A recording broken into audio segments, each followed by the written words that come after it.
down, guys? This is Grim Reaper back with the Hero Association, bringing y'all niggas One Punch Man, Chapter 102, the motherfucking greatness. Murata Sensei blessed us with a quick little pop after the Zombie Man incredible fight against Pure Blood. So we're back here with them titties, fucking titties. Bro, you already know Murata had an amazing job, an amazing time fucking drawing this shit. He probably only used one hand because his left hand was beating his meat the whole time as he was doing that shit. So let me ask what these niggas thought about his greatness this week.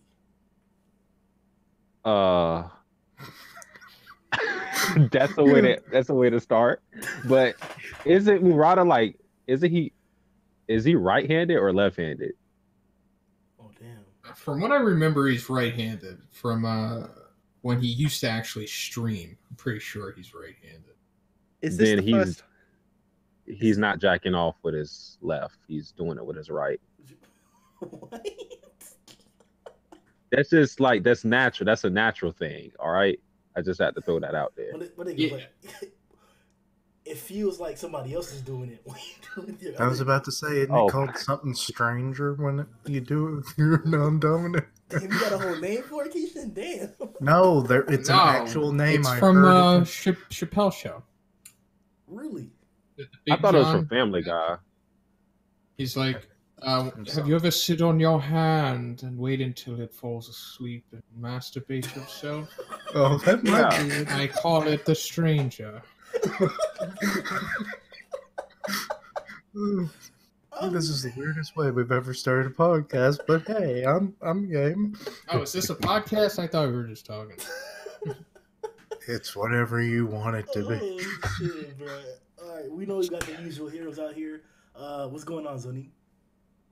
Hey, what's up, cunts? It's your fucking boy. Better watch out. It's your boy here. Fucking Zhoniin, ready to talk this chapter. You should have said Fanny. It's still cunt, but for the British viewers. No, I meant like American cunt. You're all fucking cunts. What's up, Satsuki? You guys may not. I don't know when this podcast is coming out, but as of we're doing this right now, 21 Savage got deported. If you don't know, that's where my name is based off of. So I would like to be called Satsuki the Rapscallion. At least it's a fun until 21 Savage gets his citizenship back. I am Satsuki the Rapscallion. That's fucked up, bro. Niggas drop his name because he's an immigrant. That's so racist. We all must respect this. If you like, just send me prayers, fish, and chips. That's all. Yeah, one like is one prayer. This fucking rapscallion, dog. What's up, Kishin? Doing pretty good. Oh, God. I bet everybody heard that. That was my elbow. That's pretty good. I'm Zombie Man up in this bitch now. What's going on, Matt? I, for one, would like to welcome back Savage the 21st to, you know, we'll be waiting for him. Well, not all of us, but, you know, pack a Maltesers for him when he gets back. You know? Better trademark that meme. Graham, put it up now. Go. You already know I'm going up there. Alright, so as we already know, this is the beginning of the Sweet Mass fight. A highly, highly anticipated hero throughout the entire storyline of One Punch Man, whether it's webcomic readers, whether it's anime onlys, or whether it's manga onlys. This is a highly anticipated individual because of his pompous attitude that he shows so much of, his exceptional beauty that is widely acclaimed, and his physical capabilities that seem to be foreshadowed and actually true. So today we're gonna dive into the chapter and break down everything that is sweet. But in the meantime, what's up with this great glutton dude? Oh, The great food tub. Yeah, is that what it is? Well, I actually have a translator's note on the mangas that I read, which come from r/One Punch Man graciously treated. graciously translated by our wonderful boy HDX514. Always will support that guy. He works hard for these translations, like within hours of the release. So this is coming from him, but of course it is not the official one. But he puts a translator's note on the Great Food Tub's name. So he says that it can either be interpreted as great glutton or great container. Guy and container are hominins in Japanese. But, in the past, his name has been the Great Food Tub. He's also the Great Food Tub in the webcomic. So, it's either that or it could be, the gluttony, whatever you said. It's all pretty much the same thing. He's just a big fucking asshole who eats everything. So he's fat fuck number 2, with fat fuck being big guy. Yeah. So the first time we saw him, he was incredibly intimidating. And because we hadn't seen him fight, I actually took a liking to him and to his potential. But we didn't get his name when he came that time, did he? I think he's like, I'm the Great Food Tub. And everyone's like, nobody asked. Was it that? I think he announces who he is, possibly. I could be wrong, but we only see him once as far as I remember. I think it's like chapter 89 or something like that. The chapter when we get the inner workings of what's going on in the Monster Association. They essentially see them like in the locker room just powwowing around. Yeah. And he comes out of nowhere and he tries to eat Tario. Yeah, that's what it was. Yeah. When Ripper had him, correct? Ripper did have him, but just a little side note here. G5, the samurai robot, saves Tario from him by throwing the Great Food Tub some fodder. So why would G5 do that? Why would he save the little kid? Is that where it first started? Probably. When what first started? Like the G5 being what's his name? No, that's not that's not when it started, but that certainly strengthens the argument that I'm not going to say, but we all know what it is. We all know what that shit is. Yeah, we already know. Yeah, when I saw that, I didn't necessarily take it as information for that belief, even though it does indeed mean exactly that. I took it more as this guy looks very, very menacing. Put the whole lizard thing aside, like in those same chapters, we also got the experiment mouse. I forgot what his name was. Super Mouse. Big funny ass backstory. But in all seriousness, his power and his body were actually like significant. Like he was a true demon. He had more durability than Royal Ripper. Yeah, for sure he had more durability than Royal Ripper. His shit did cut up though with one block from Goro, but he's Goro. That's what I'm saying. He survived the Whirlwind Iron Cutting Fist from Garo, and just before that, Garo blew away Royal Ripper with the same technique. So he was a legit demon, maybe mid-demon. He also had regen. He was a pretty beastly dude. It's just Garo made him look bad because of Garo. Exactly. So to have a guy who walks up on all these guys, not the mouse, but Ripper and G5 and shit, and he's like, "You're gonna give me food. I need to eat right now, or else some shit's gonna happen." And they had to feed him. That's what I took it as. Like, in order to assume to make sure the rest of these demons don't get killed, they had to feed this demon. So I was like, and to be fair, the fight isn't over. We've just literally seen one panel of Pig God and Great Glutton facing each other, besides the attack. So, any speculations on this, or is it stereotypically Pig Gods in those cheeks? That shit is over. The bearded dragon got 8. Pig God he is eating that nigga.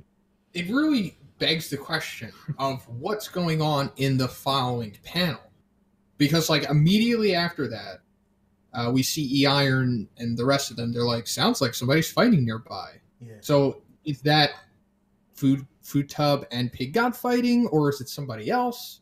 I'm really confused. It's hard to follow because of the layout of this place, for sure. That's what I'm saying. So are they coincidentally that close to each other? Is Gluttony Food Tub giving Pig God a hard time? It raises a lot of questions. I mean, because Murata does such an amazing job with like the scenery and the surroundings, you have to pay attention to the surroundings. We've all noticed it, like in the Flashy fight when we were first walking in with all the heroes and we fought the evil eye guy and all the environment. We can almost remember exactly how things have been looking as of yet, and a lot of the different parts of the Subterranean's hideout has been in a very peculiar way different, as if like it's catering to like human standards or something like that. I don't. Yes. No. I'm glad you brought that up because I was thinking the same thing. I was like, where the hell are they right now? Because this definitely isn't subterranean architecture. Yeah. This looks like more like the a subway. rec center. Yeah, it looks like a sub. Exactly. That's what it looks like. It looks like a subway. And like, are they literally in a subway? Did they just randomly, walk into there? That makes a lot more sense. Because we went downstairs that were kind of like I've only been in Florida and Dominican Republic, so I've never actually been in a subway. But in all the TV shows, dude, actually, I'm sorry to interrupt you. Yeah. They are literally in a subway. Yeah. I forgot in chapter 95. He had to be pushed down because he was too fat to fit. Okay, you guys said it at the same time. One of you guys goes first. Say it again. Please, Kishin, go. You discovered this, so... No, I just happened to remember the scene with Pig God when Mizuki and Gearspur. Him. His name just always escapes me. Thank you. They had to basically push his fat ass through the subway entrance because it was the only way to get him down there. Yeah, and Atomic slashes it up to help them. Okay. Yeah, I remember that shit. Yeah. Yeah, I feel stupid right now. I totally forgot that. I was like thinking that there was like more to this. I was like, where are they? Are they, what is this? But yeah, they are definitely in the subway right now. Which then really brings up the timing of it. Sure, some heroes are probably moving much faster through the tunnels. Mm-hmm. So maybe they're kind of taking it slow because they're lower on the tier list here. So then it's like, okay, well, kind of watch our surroundings, make sure nothing comes up on us. This is so they're still in the podcast. This is why, nigga. Yes. This is the only reason. Okay, because that makes it just like you're saying, like maybe the abilities of the heroes, like for example, we've seen mostly speedsters as of yet. The two ninjas, Flashy, Child's an exception, and that's another thing too. Like the scenery around Child Emperor, even though it did eventually reach to the point where we were in the same scenery as Flashy Flash, it was very different at first. Like it was different kinds of hallways. Even whenever Child did his Nova Cannon and blew up half the ground above him and shit like that, we saw the layout of all the different stairways and floors and shit there. So it's been different uniformly. So like, is there something above the subterranean thing and below the subway, or should that all be considered a subterranean hideout after that point? I'd say probably the subterranean is about as low as it goes. Because, they're called the Subterraneans for a reason, right?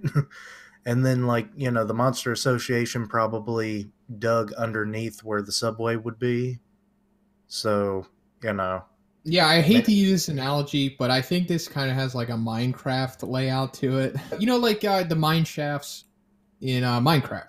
They're like man-made, but then all of a sudden they could lead to like a ravine or something. I think that's essentially what's going on here. Like it was kind of built either around the same area or they're probably just straight up connected also.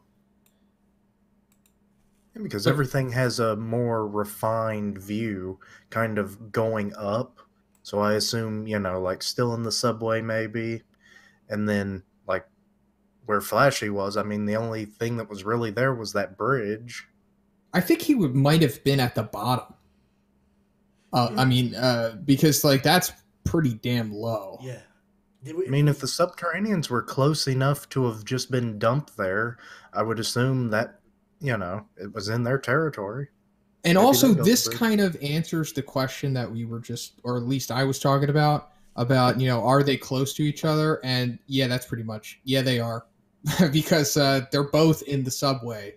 So I guess this is implying that Pig God and the Great Food Tub are the ones that they hear fighting. This nigga is a fucking piece of... Bro, there are niggas at the bottom of the ravine already, and this motherfucker barely got to the entrance and shit, bro. Well, we don't necessarily know, like I said, like the timeline. Yeah. So it's like this could be like 5 minutes after they entered. No, but yeah, damn, that is true because everybody's so fast. Fuck, no, I can't even talk shit properly.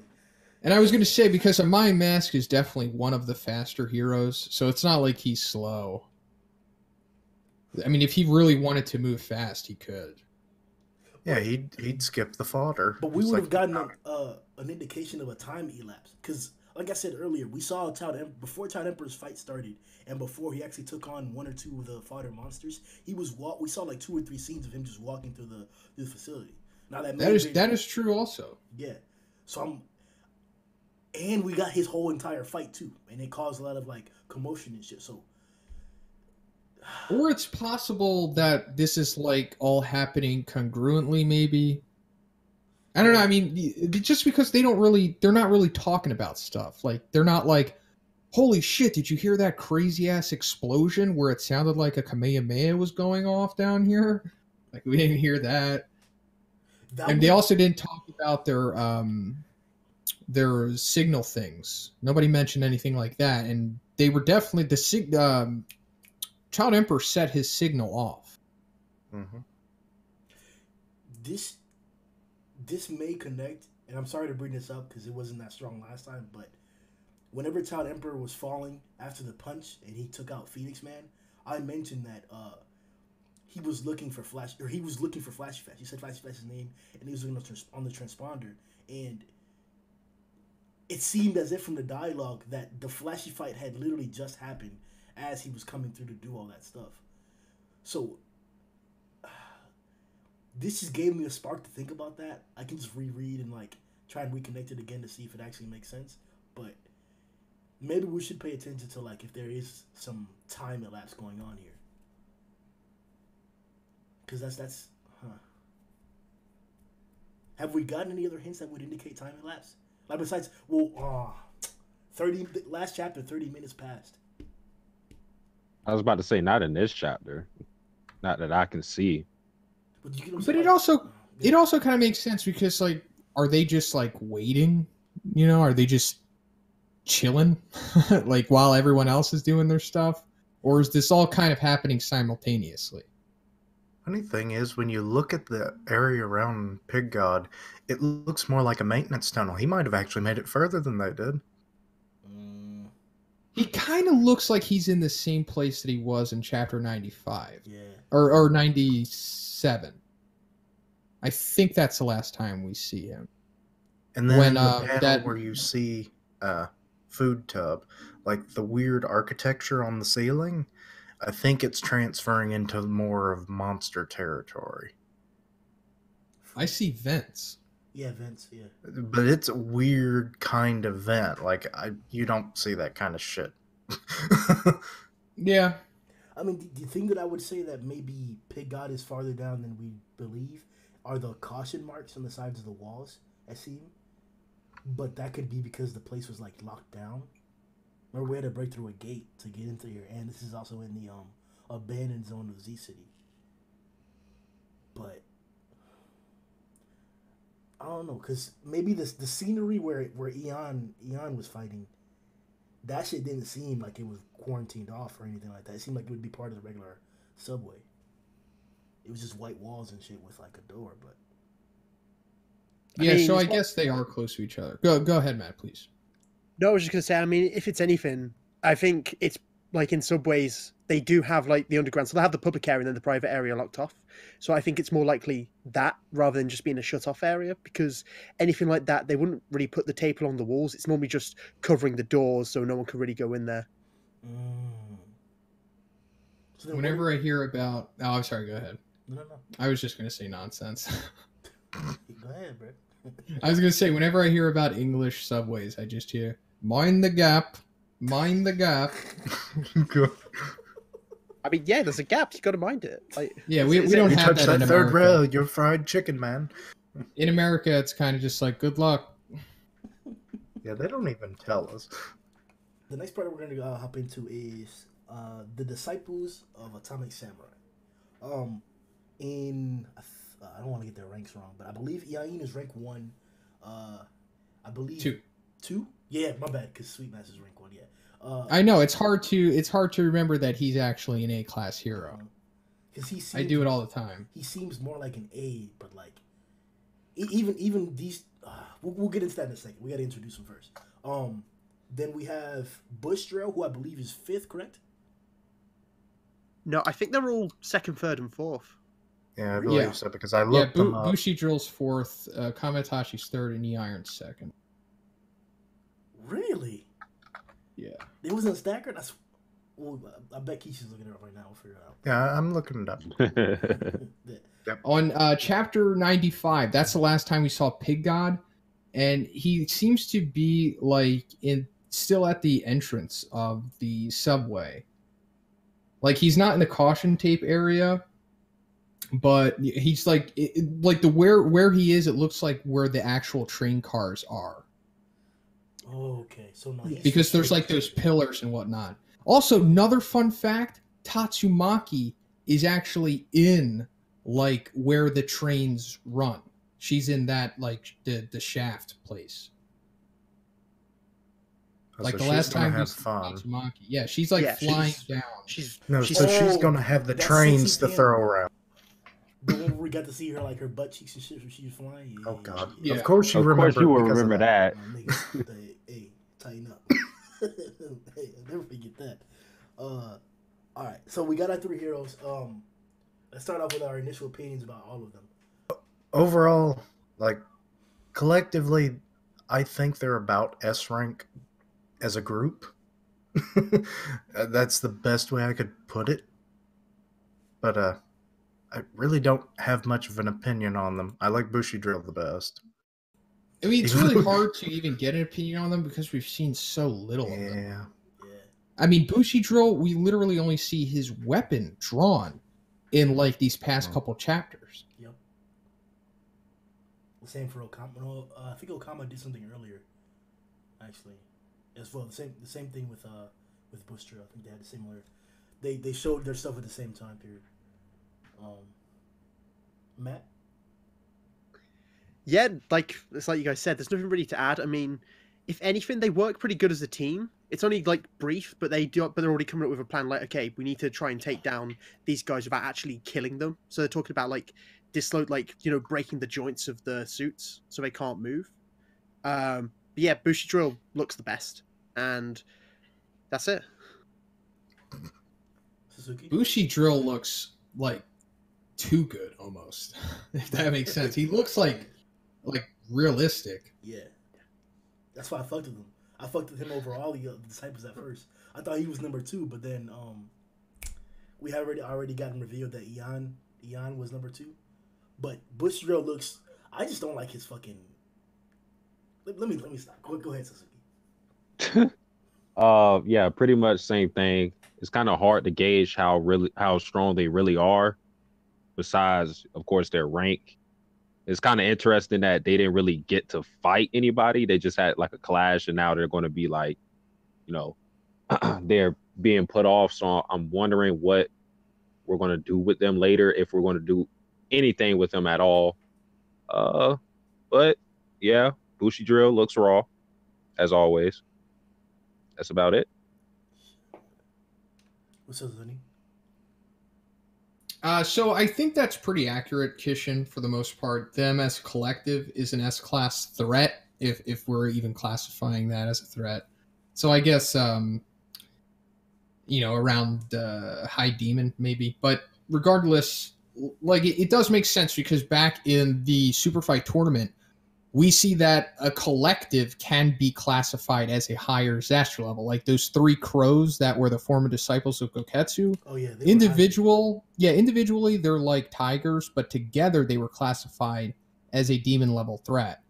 So it's definitely fair to say that these 3 together are demons for sure. And demon is, of course, comparable to an S-class hero.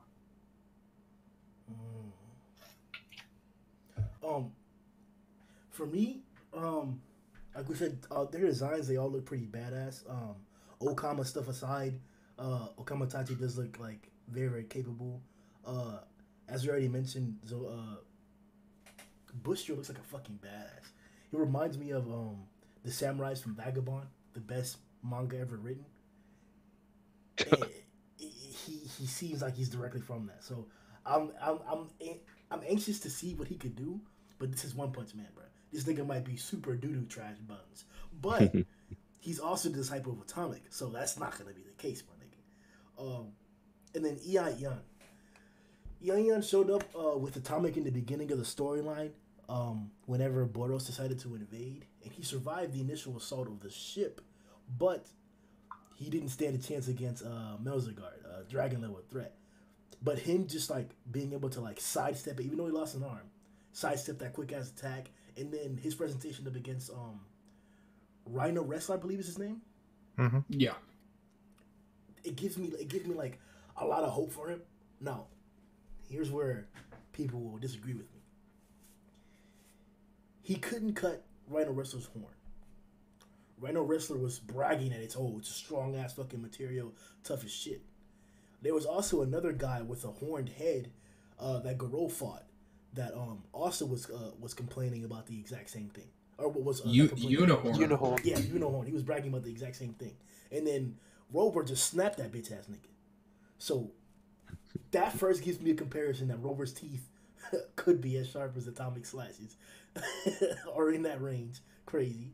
But I think he could have beat Rhino Wrestler. Because the way that the situation I remember it was that he was sitting there trying to cut it continuously and he continued to fail.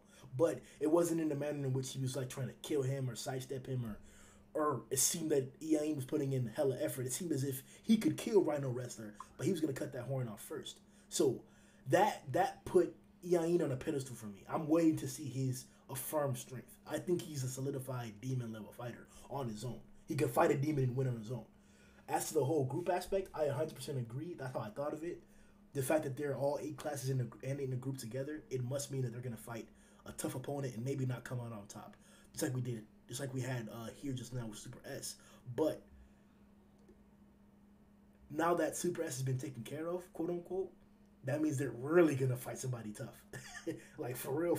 So I think to what I think it was Satsuki was mentioning as to what that's gonna happen for them later on, it'll be lead up to something huge, like something really big. Like they might even run up on Orochi or some shit like that. Who knows? And they solo him.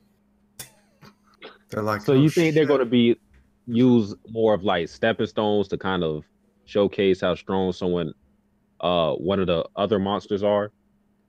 Well, the two and these are like the epitome of like are two huge climaxes in the story. The first was with Moomin Rider as taking the climax. Whether it was Genos, whether it was the 2 other heroes in the building with Snek in the stadium, whether it was all kinds of niggas coming out to take on Sea King and shit, Lightning Max or whatever who actually learned, Sonic, Pooty, all these niggas came in the way looking impressive and got their cheeks took, straight clapped by fucking by Deep Sea. Until true. Exactly. Until that. The second time it occurred was with Shiryu in the game. Shiryu was putting in that work, bro. Fucking took on Chozu, I believe it was. Put in that fucking work with Chozu, another true demon.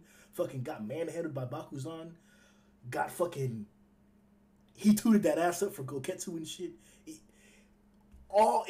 The situation was perilous as fuck. Like, more perilous than we had seen before. And once again, the hero came through. This has to be a situation just like that. It may not be anywhere near as impressive as those situations, but I think these 3 niggas are straight big. I would like to see that. I would like to see, I don't know what monster, if they're going to be dragon or demon, but I would like to see them get their ass whooped and Atomic Samurai shows up. That would be pretty dope. He's like, don't touch my disciple. I was going to say, Grimm, because both those situations, Saitama shows up. Are you thinking Atomic Samurai shows up or Saitama shows up? Honestly, I don't think Atomic can show up because of the whole pride, especially that how Sweet Mass mentioned the whole pride thing, and I think we'll talk about that later on. I don't think that Atomic's going to give them the benefit of assisting them. He believes in them enough as his students that they can handle whatever comes up. So it might have to be Saitama, yeah. I mean, that's true, but then he did stop EIM from fighting Rhino Wrestler. Like, not because he didn't think he could, but he was like, okay, we need to, like, this is an opponent out of your league. That's true, yeah. I mean, yeah, like you said, I don't know. I'm not Murata. I'm not gonna write the shit, but whatever happens, I think my prediction is that they'll be big, but I've been wrong several times. Let me just expand on that for a second. So this right here is them being bait, or them jobbing, or them just establishing how powerful somebody is, because that was essentially one of their many purposes in this chapter. Because they're first of all, they're showing that, hey, we're here. Hey guys, we're still in the story. Remember us? And also they're establishing that Atomic Samurai is not with them. He allowed them to go on their own. So that's also a reason why Atomic Samurai is not going to show up to help him, because it would kind of be, unnecessary for him to go away only to come back. He set them on their own for a reason. So other than that, it's also showing how powerful these damn suits are, because I think, we kind of forget, because the last time us non-hardcore people reading this saw these suits in action was at the beginning of the series with the Paradisers. And those suits are building busting suits. Like the grunt dudes were even busting buildings with these damn suits. And that's clearly still the case here, because just them colliding with their swords, they claim it's strong enough to break them. So pretty much the strength of these suits alone are comparable to a demon, because demons bust buildings and they do the same thing. So I'm not saying that these guys are the threat of a demon, but for sure their power output is up there. So this is way too much for them to take on. What have we got? 7 dudes here with suits on, and then like a potential high demon backing him up. So that's kind of just what they were doing. They were like, okay, we're establishing these guys are super powerful, but we're just going to go and, go do something else, because this is way too much for us. These are different suits? Or these are the same suits? These are the same exact suits that the Paradisers have. I'll have to compare them. Were the originals prototypes? So the ones the Paradise had prototypes, now these are the completed suits? They had like different bits of armor on them, but it broke off and it just looks the same as the Paradiser. So they could be upgraded. They're more defined in the midsection, where their pecs are. So they're probably, like Matt said, completed or a slight upgraded more, because the ones the Paradisers had were very bulky looking. They look like Mega Man villains. That's actually why we asked it in one of the poll questions, because I believed, and I thought I compared the pictures to but I know that they both come from the organization, but I didn't know that they were the exact same suit. So I guess the only specification would be that these are upgraded suits while the other ones are prototypes, as you mentioned?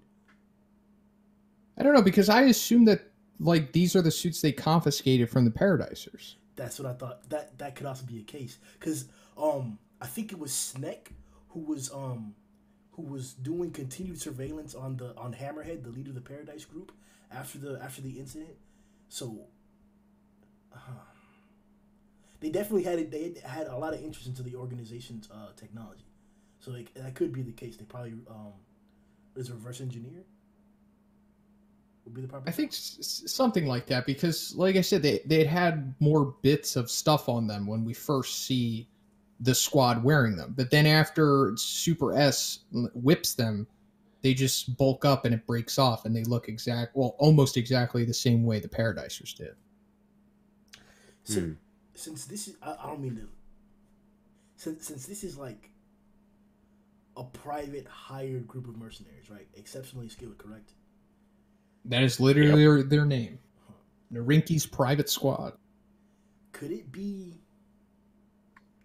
Is it out of the realm of possibility that he may have connections with the organization in terms of funds? I believe so.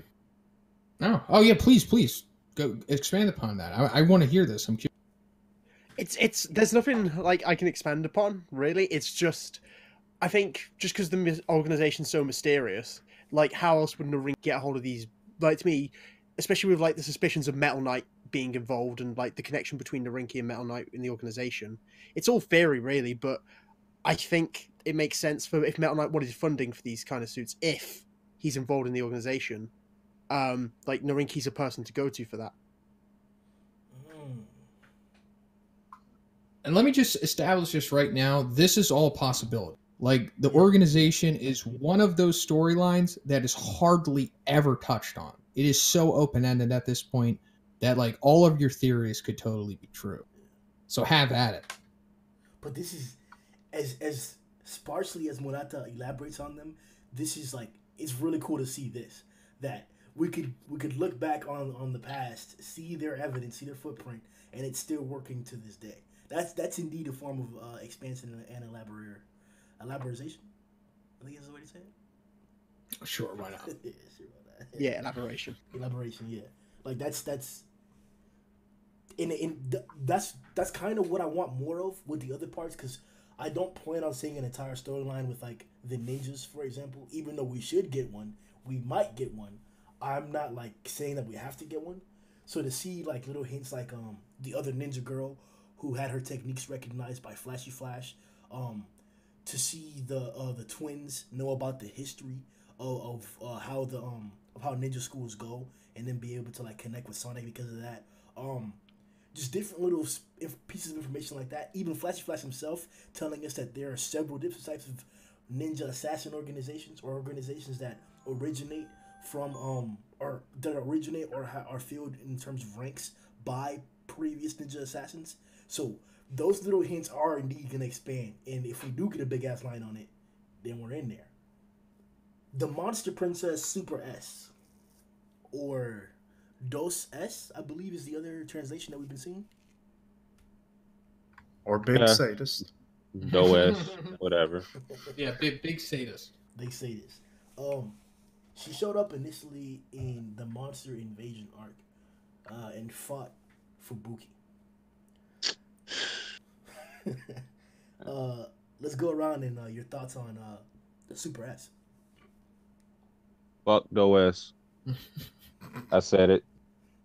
I still didn't forget. Way?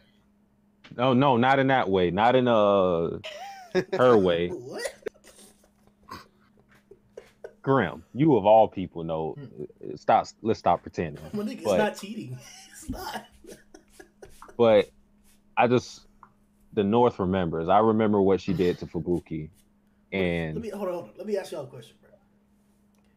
You're telling me if she came up to you and was gonna throw you the pussy, or Fubuki, you was gonna have to work for that pussy, like hard as fuck, and you might not even get it. You really might not ever get it. You wouldn't hit that Super S. I'm taking the hard way. Look, I can't. When I look at Duets, bro, I see the whites of her eyes are all black. That scares the shit out of me, man. It's like every other character. Just think Ashida. My hero. I can't get past that. I just can't. I'm sorry. Oh shit, bro! Like, don't look at her eyes. Oh, God. Well, have you seen what her tongue supposedly looks like? Really? Yeah, I knew that was going to come up in this. So. Here we go. Hold on. What? When she takes that mask I'll off, get she's the got a picture. venom tongue. When did she take her mask off? It's only in sketch form. So we might actually see it during this fight. Like, Sweet Mask gives her the sweet slap across the face, knocks the mask off, and then she's like, Oh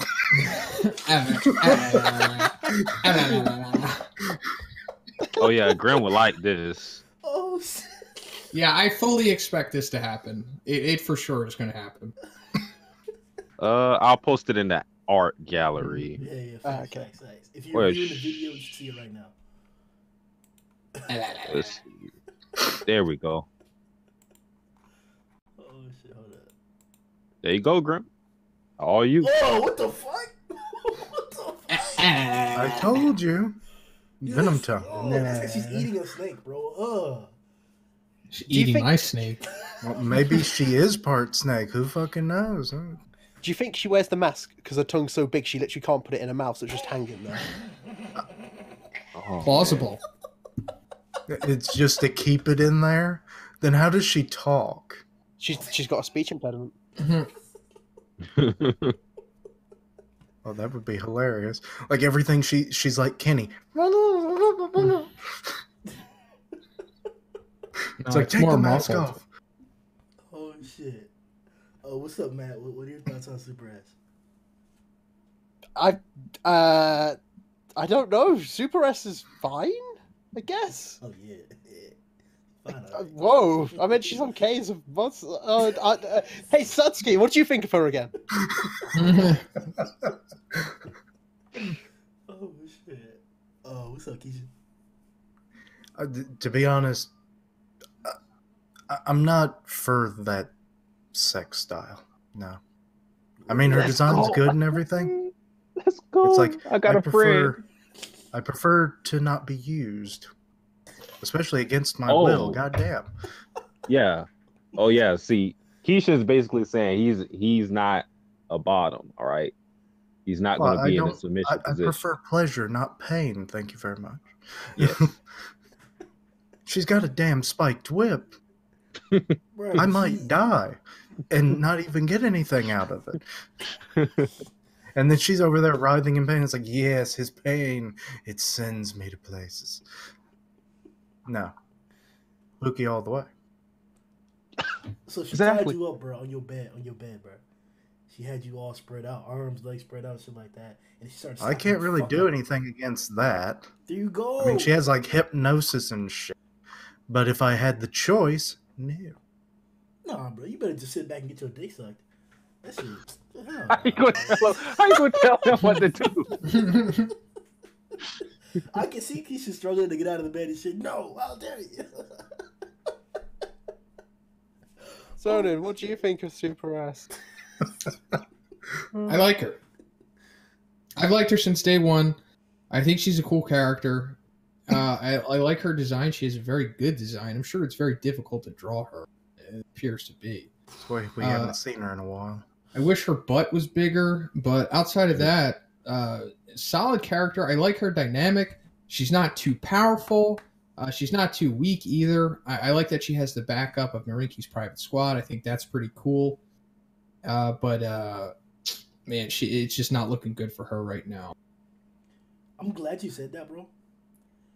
Cause I did a top 5 One Punch Man girl video, and I had to compile a bunch of pictures of Super S, and in all the pictures, like that ass is lacking, bro.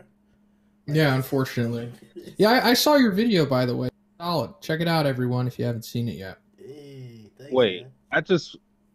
Shonen said all that shit, and that was the thing that you wanted to harp upon. I like. Look, bro, I thought it was tripping. I was like, all right, it's a drawing. It's hard to draw ass, but she I feel like she has no ass. Like, it's all teeth. I'm not mad about it, but I kind of want some ass too. I feel like there's not been many instances of her showing her backside at all. Maybe she's hiding that. Ooh. She shows it a bunch in the earlier chapters. Oh, Yeah. I could be forgetting. You know, side angles too, like, because when you look at a bitch from the side, or a girl presses her butt out from the side or whatever, you see the lump, bro. That's like, it's a straight road, and then it's a not really Grand Canyon. No, that's deceptive sometimes, though. Like when they pose to the side and strut it out and try to make it seem like it's more voluptuous than it actually is. Shit, I'm like, okay, I get it. That's the standard Graham pose. It's eye candy. I'm cool with being deceived. It's all about the touch. That's what's the problem. I can't touch Super S, so I'm alright with it. Push that shit out a little bit. Throw that shit back. Let it jiggle. Let Murata draw the lines underneath the cheek to show that it's jiggling as she walks. That's what I want. Maybe put a little sound effect in there. No, I mean, it's not bad. It has a nice shape to it. It's just lacking, especially compared to her tits. Yeah. Oh, them titties, bro. Them shit's perky as heck, bro.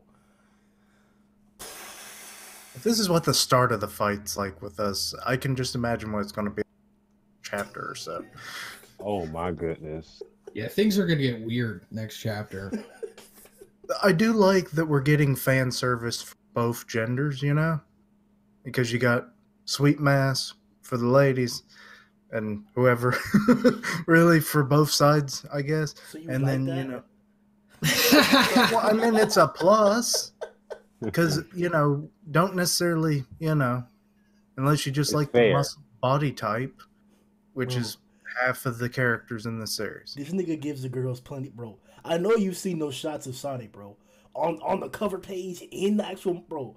This nigga draws Sonic's dick like every time possible. The bowls, like his, like it's uncomfortable shit, bro.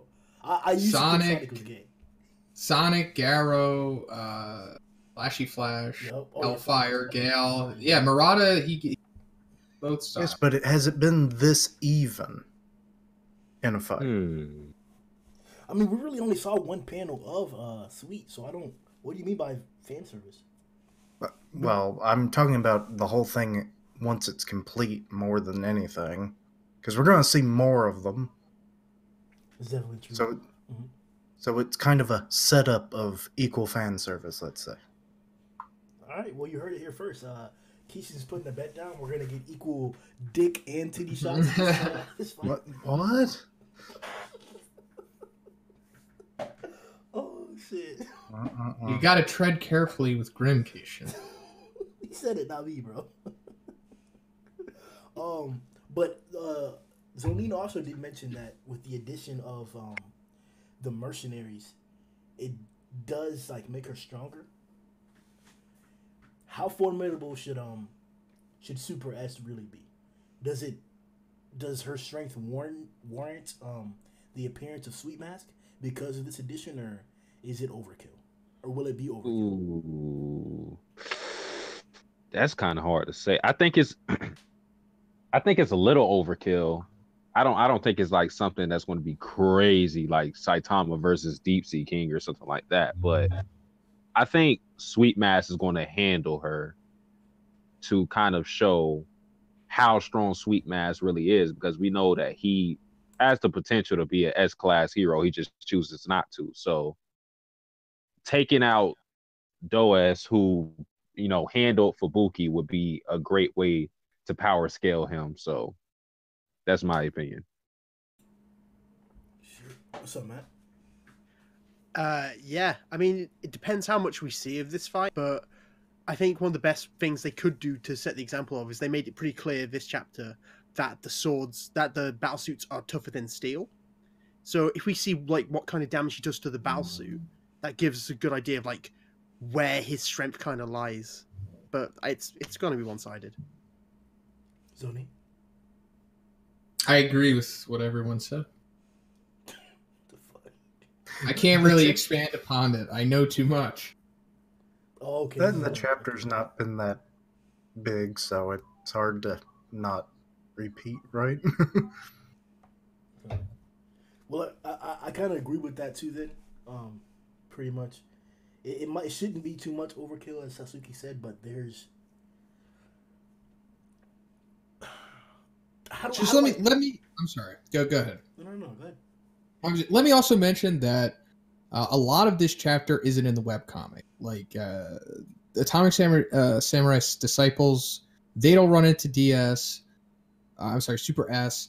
And Super S also doesn't have Narinki's private squad in the webcomic either. Like, she's just by herself. Oh, so this could be real different. Yeah. So in a way, you really don't know anything, do you? Well, I mean... You have ideas of what might happen. Super S fights a My Mask in the webcomic. Huh. Now I gotta fucking avoid the internet for like a whole month, possibly.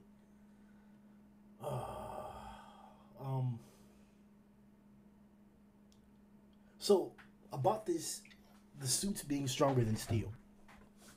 That was one of the quotes that was mentioned during the actual combat. How should we be interpreting this? Does that mean that like Atomic can't cut these suits? That Flashy can't cut these suits, or just these people with this skill? I mean, it's implied that there's some kind of higher understanding to cutting things that Atomic Samurai and Flashy Flash have. Because I assume that a sword is a sword. Like, they don't have, like, you know, Zoro's swords from One Piece, where they're like these mythical things. They'd have like a different kind of technique where it doesn't really matter. They're just going to be able to cut you somehow. So I assume Atomic Samurai could probably slice them up if need be. Because also, like we just established earlier, like how E-Iron couldn't cut Rhino Wrestler's horn, but Atomic Samurai did it effortlessly. Yeah. So there is a clear difference in cutting capability. All right, bet. Because we've always had those arguments whether of Flashy and Atomic, whether it's quick cuts or one good big fast slash is gonna do it, and this is another instance of that. But we'll see how it turns out. What did you guys think of the flurry between the specialist group and the heroes? Was it unexpected? Was it like cool? Did you learn anything from it? It was pretty much expected. They just like they just fight really wild, but they look really worried. So I guess that was a little unexpected because it just shows you how strong these guys really were and how much of a threat they were, that they had to sit there and come up with a strategy to take them down, because they don't want to kill them, but at the same time they're thinking to themselves that these dudes are serious business. It may go down to us having to kill them. These are bankais like Booster almost did. No, they would probably just be Shinkai or Shikai, to be honest. Roar! Awaken! Yo, I thought I was missing a panel, bro. When I saw so did I. I was like, what's going on here? And then nothing happened. So I'm like, especially with like because this is I was gonna say this earlier, but of the three disciples, Bush Drill seems and looks the coolest, but his swords, like, they're weird as fuck. They remind me of what's his face's the guy with the lance, Stinger, yeah, the bamboo shoot, yeah, exactly. The initial shape of the part that actually pierces looks similar to it. I think Stinger's has like a curve towards the tip, I believe, something like that. Yeah, he has bamboo shoots. Okay. Well, also it looks like what a Shikai would look like. Like it starts off as like a standard katana, and then he's like, roar, awaken, and it becomes like that big drill. Yeah. It turns into a different form or whatever like that, yeah. Kakus and shit. I don't know, man. There was a few girls in here, too, in the assassinate bro. Page 11 was my favorite. Which one? Page 11? Page 11 for the manga stream version. The one that has the tonfas going up against the Komatachi. Yeah. Oh, I see. Right. The spread shot, bro. And then the titties. And I see why you like that shit so much, bro. And then you got go ahead. It's a little bit of everybody. Sadly, Bushidrill's got the tiny little bit of what's the word I'm looking for? Real estate in the back. Other than that, at least it shows them all doing something. But continue. In the last panel before Sweet shows up, Super S throws her whip at Bush Drill, and like he seems ready. I just feel like there's more, bruh.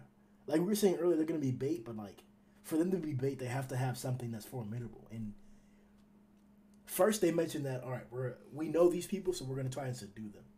Their suits were superior, and then right before Sweet showed up, I believe it was Iain who mentioned that that they can still win, but they're gonna have to take different tactics to do it. So.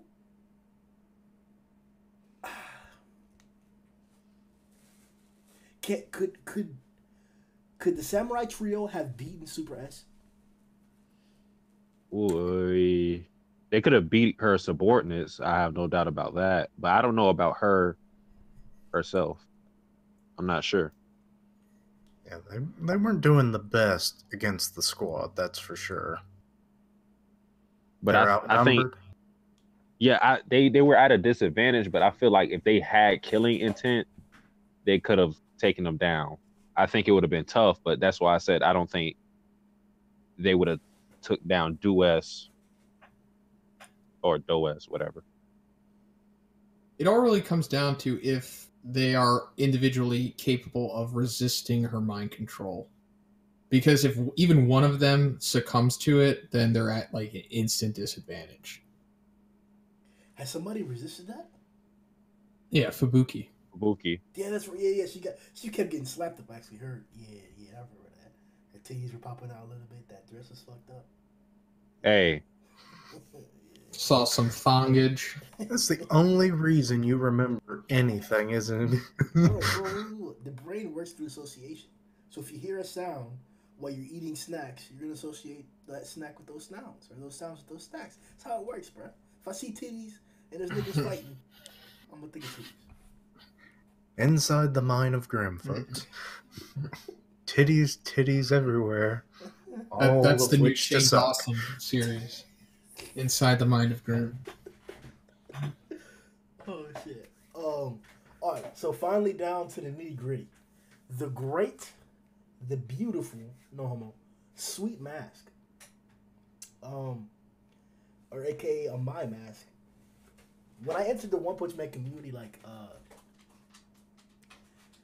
I'm a huge manga buff. Anything I get into, any like whether it's Star Wars, whether it's fucking the Marvel universe, whatever it is, I dive deep into that shit. I check out the books, the sources of canon, or whatever. So, excluding the webcomic for One Punch Man, I didn't necessarily understand why niggas were so in love with Sweet Mask. It was a whole different type of shit. Like, it's not the same as the love for Zoro that One Piece fans have.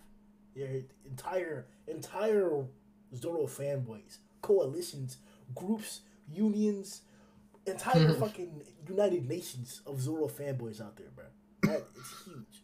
But Sweet Mask is up there, dog. Like, niggas talk about Sweet Mask like he's Saitama and shit. So, what do you guys think about Sweet Mask? Might be the Saitama class. Go ahead, Satsuki. Well, I think I get people's fascination with Sweet Mask is because people really love the unknown. That I think that's what it comes down to. I mean, it's one thing when you see stuff, but a lot of people love to speculate. And since we've seen him, and we've had the confirmation that, oh yeah, he is definitely S class. He just does not choose to be there. And then he had that confrontation with Metal Bat.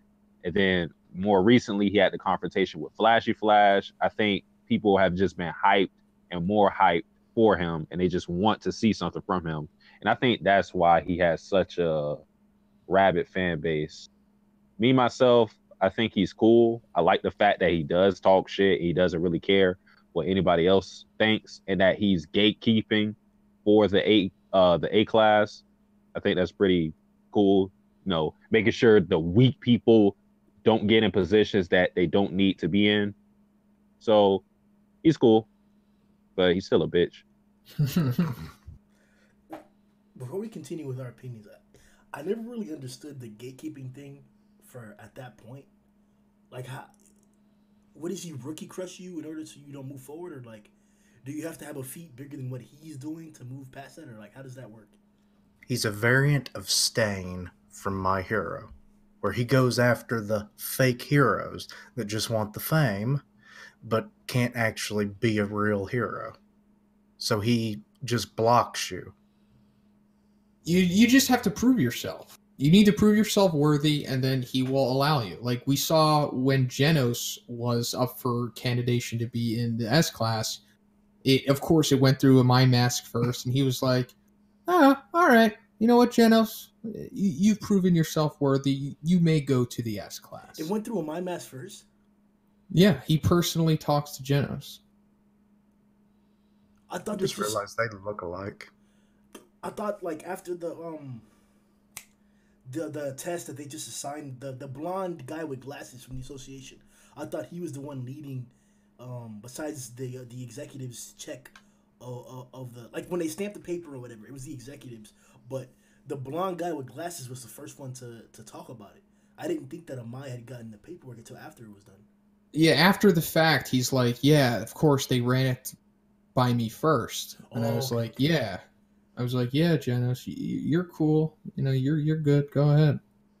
Yeah. Plus, that paperwork could have just been them going, "Oh, okay, we approve of him. We just need to run it past to make sure he approves of them as well." By a special committee. Talk about hoeing niggas. Like, you gotta ask me for what? Fuck out of here, bro. Like, fuck out of here, bro. I mean, they even asked him to promote if they can promote Saitama to the B class. What? Yeah, they like run it. They run that by him, and he's like, "What are you doing, wasting my time with this shit?" And then he's like, "All right, well, I'll just look at it anyway." And then in the anime, they show him the footage of Saitama killing Deep Sea King, and he kind of looks at it like, not really sure what to make of this. He doesn't say that, but the expression that he gives is like that. Yeah. And then in the end, he's just like, all right, fine, go ahead. He could be B class. So he has a lot of power. But please, go ahead. I was going to say, the thing is, somebody has to be a judge of who can be S class, because these guys that are doing it, they're, fucking humans. So, or regular ass humans. So I think it's good that Sweet Mass is doing that, because if it's good that you don't have like the strongest person doing it, like strongest right now in S class, Tatsumaki. Because if she was doing it, she would just say, all you guys are weak. You're not making it. That would happen. So it has to be someone like Sweet Mass, someone who can appreciate how strong someone is, but at the same time, they can also see that you're not ready. But that ego, like, I guess that's 100% how it is. It's just that ego, like, putting it. It's like for example, when we were in elementary school, bro, and they had those hall monitors, bro. The niggas with the sasses and shit, bro. Niggas would go crazy to get a sass, bro. The fuck, bro. No racist shit, bro. No racist shit, bro. Those stuck up white girls, bro, with the fucking sashes, bro, or the fat kid, bro. Bro, I hated that bullshit, bro. The niggas that will sit on you for nothing, for fucking nothing, bro, on that fucking bullshit. That's what this nigga reminds me of. I'm not saying that like he is that, because we're gonna get into this nigga's dynamic. It's pretty badass, but like, fuck out of here with this hall monitor bullshit, bro. But I think he takes it serious, because what you're saying right there, that's just people who don't really have anything. They get this hall monitor sash thing, and they just go crazy, and they're like, all right, I don't like you. Yeah, I don't like you. Detention or some shit. I don't know if they have that power, but whatever. But I think Sweet Mass actually takes it serious. It's just that he's really arrogant. That's the catch. I get why people are building him up so much. Why, like you said earlier, Grimm, like people are comparing him to Saitama. I'll quickly just run through it. There's a media theory called binary opposition, and it's basically the idea that like conflict drives the story, and basically you can tell who like the opponents are, like heroes, villains, because they will tend to be opposites. So the way they've set up a My Mask, he's very much like an opposite of Saitama. So, for example, obviously Saitama's obviously drawn very plain normally. Like he's bald, he doesn't stand out. And My Mask is drawn like very like good looking, like loved by everyone. Saitama's hated by everyone. Everything like that. They're just built up to be opposition. So to me, that's why the love for a My Mask is there. And then obviously everything else you guys have said. I see him obviously he's gonna play a bigger role in the future, but I see him becoming like a big problem in the future as well. Damn. A problem if you you might have to elaborate on that, bro. Just give me one sec. Kishin, go. You guys kind of covered it for me. I mean, Sweet Mask, I can see problems probably happening with him, like you said, Matt. Because I mean that ego. I'm looking at his profile and stuff, and like when he almost looks like a demon here. And I don't even know what chapter that is. It was like, good lord, this man could be a danger to everybody. Oh, with that neck vein. Yeah. Oh no, it goes straight up the side of his face. It ain't just the neck. That nigga, no homo. He cocked diesel with it, right? Face all He day, look, yeah, look like he'll like slap your stomach into next week. And in the anime, his eyes went red and everything. What is this man? And I've noticed that he kind of looks like Genos, like a human version of Genos. Yeah, I see that. Which, given the whole approval thing, because I either just didn't remember that, or maybe I glazed over it when I was reading those chapters way back when, I think they might be connected. But I don't know. I mean, the hair color's obviously not the same, but it's like, maybe he's the cyborg. The renegade cyborg. if he does have connections with other people and heroes, that would be interesting to see how that works out. Because he technically is everywhere, in connections with like the media, the government itself, the association itself. I think he's one of the best written characters in the series, definitely. There's like so many layers to him. He's so conflicted. Like on the surface, of course, we see that he's a douchebag and he's a gatekeeper and all this stuff, and he's just a pretty boy idol, and he has an ego and whatnot. But also, he's kind of insecure about everything too, because there's more to it that we're not entirely we're not privy to a lot of information about him yet. But honestly, a lot of the stuff about My Mask is like in the data book as well. Like we get more on his past. Like when he originally burst onto the scene of being a hero, he wore like a mask. Like that's where the mask aspect of his name comes from. And then it says something along the lines of like something happened. Like it doesn't specifically state what happened, but some kind of event happened and he took the mask off. And that's when he became a My Mask or Sweet Mask, just like handsome mask because he's so damn handsome. What? Where is this? It's in the data book, the Hero Encyclopedia. So he used to wear a mask as a hero, and then an event occurred where he took it off. It was known as Secret Mask, apparently. Yeah, that was his original name, Secret Mask. I thought, when I heard his name, I thought the Sweet Mask was, because I didn't know about the data book, but I thought it was just like, kind of like a figure of speech, like Sweet Mask, because he's like to the public like he's this idol and everything, but he's really a douchebag. He wears a metaphorical mask. But that's also the double entendre. Yeah, that is the case. But see, we all go ahead. No. I was gonna say we also see that like there's more to him, because the whole when he gets angry, his eyes change. He gets real veiny. He gets kind of monstery. And there's more to that. It's not normal. There's not a normal aspect of people in this world to start doing stuff like that. And it's really prevalent with him. And he's just really insecure about people thinking he's weak. He's also insecure about just not being seen as pretty and whatnot. He holds that in high regards. There's just a lot of things that go into him. And I just hope the manga really expands upon more of this than the webcomic did. But let me just say that there's a reason, like what you were talking about, Grimm, about why everyone likes him so much. There is a reason for it. It's just really taken its time for the manga to show us.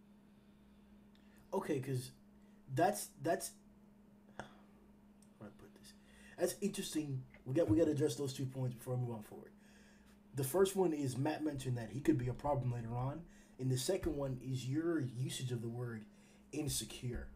I want you guys to elaborate upon that, because I didn't get that impression at all about him. But that makes almost perfect sense. But Matt, you go first.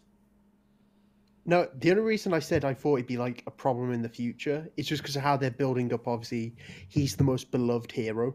And eventually, as the story progresses, Saitama's obviously going to have to keep moving up the ranks until he gets to S-Class. And eventually, he is one of the most disliked heroes because everyone thinks he cheats and like he uses other heroes' credit. So they're obviously going to. My thing about him being a problem in the future, obviously, like I've just learned this stuff from Zhoniin as well explaining, so it might be a bit different now. But obviously, I see this image of obviously they're going to have to clash as like the most beloved hero against the eventually who I assume Saitama would be the most hated hero at some point, and then something would happen between them, and that'd shake up the hero association. God damn. This is why you on the fucking podcast. Nigga, I didn't even think about that shit. Saitama, the most hated hero? Hero versus Zero hair. Bro, cause the last thing we got was Saitama confessing to King about his power struggle, and King giving him the very, very, very good point of development in the story. And seinen, not shonen, seinen development, that's adult development in the story of you're not the greatest hero. You may be the strongest, but you fail miserably in many other aspects. So that may be the next point to strive. So to see that contrast with Saitama being the most hated or most unpopular hero, that could get wild, bro. I can't even imagine what dynamic they could bring up later on. That's interesting as fuck. And that's pretty... It's almost certain that should happen, right? That Saitama should become one of the most hated heroes, correct? Or is that not as likely? I only take it as that because he doesn't really care about the fame and popularity. He cares just about doing the right thing more than anything. Like with Deep Sea King, he could have taken the credit for taking down the Deep Sea King, which he did, but he recognizes the effort the other heroes put in. So whilst he's doing heroic things, it's not necessarily like what the public would consider heroic, if you know what I mean. I mean, well, the first one was the Sea King, as you mentioned. The second one was the Meteor, correct? With that was tank tops. Has there been a third incident where he should have had a negative viewpoint from the public? Not necessarily. I think it's more just like the background stuff he's done in like the side chapters more than anything. So he hasn't really done anything negative. He just hasn't really stood out. I think it was something like that in the fashion show as well. Yeah, I remember the fashion show. Yeah, that's it.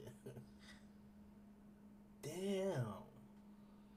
Bro, y'all gonna have to like this podcast, bro. These niggas coming out with that thing, bro. I didn't even think about that shit. Okay, all right. So the next point is a Mind Mask being insecure about his strength and then his appearance. For a fact, that's the biggest aspects of his personality that he like pushes out. So elaborate on it. So a lot of this is really like contextual clues, and you have to really read into it. Like if you're just a casual One Punch Man fan, this stuff is really going to go over your head. But the specific conversation that a Mind Mask has with Zombie Man in chapter 93, he says, like, Zombie Man, what the hell's up with you? Like, I heard you have an abnormal body. Are you just a monster? Like, are you like actually a monster this whole time? And the way that he says it and like the reaction that he gives to him, it's almost like he's kind of projecting onto him. Like he kind of feels that way about himself. Because like clearly he is not normal. Like we saw that he one-handed that huge gigantic piece of debris in chapter 94. And he's not super muscular like Tank Top Master, which is why he is so strong, because he clearly works out all the time and that's his whole thing. But in my mess, he's just like a normal athletic looking dude. And he's a pretty boy also. But yet he one-hands that piece of boulder like it's nothing. He also displays that his eyes can clearly change. He gets real vascular and weird looking. So there's something to him.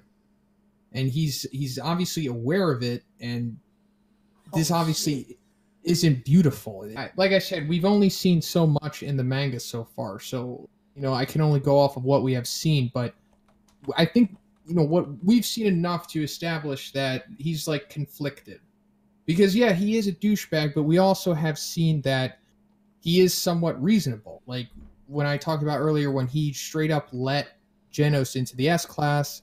He was like, look, you're cool with me. You've proved yourself. But also we've seen before that he is very, dismissive of the other heroes sometimes too. He also wants to be in control of things. Like he straight up wanted to lead the strike team. So this nigga and there's a all, monster. I don't know. Maybe he's something in between. But he's definitely not just a normal human. That is evident.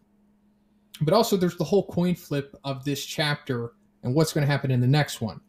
Because in my review of this chapter, I kind of gave my mask the benefit of the doubt because I just like him so much. And I want to assume that he's not going to kill Narinki's private squad here and that he asked Atomic Samurai's disciples to go away just because he's like doing them a solid. But there's also the possibility that he's sending them away so that he can just straight up murder these dudes and not have them witness it. But also, there's also the other chance that he sent them away because he doesn't want them to see him go monster mode. That is it. That has to be it, bro. Or it's both. Or he's going to go monster mode and murder them. There's a lot of combos on this platter, isn't there? Yeah. It could just be something as simple as he doesn't want, because we haven't really seen him like actually fight anybody. I mean, it seems like he just fights barehanded. It doesn't look like he has any weapons or anything like that on him. We don't know so far in the story any special capabilities that he has other than strength.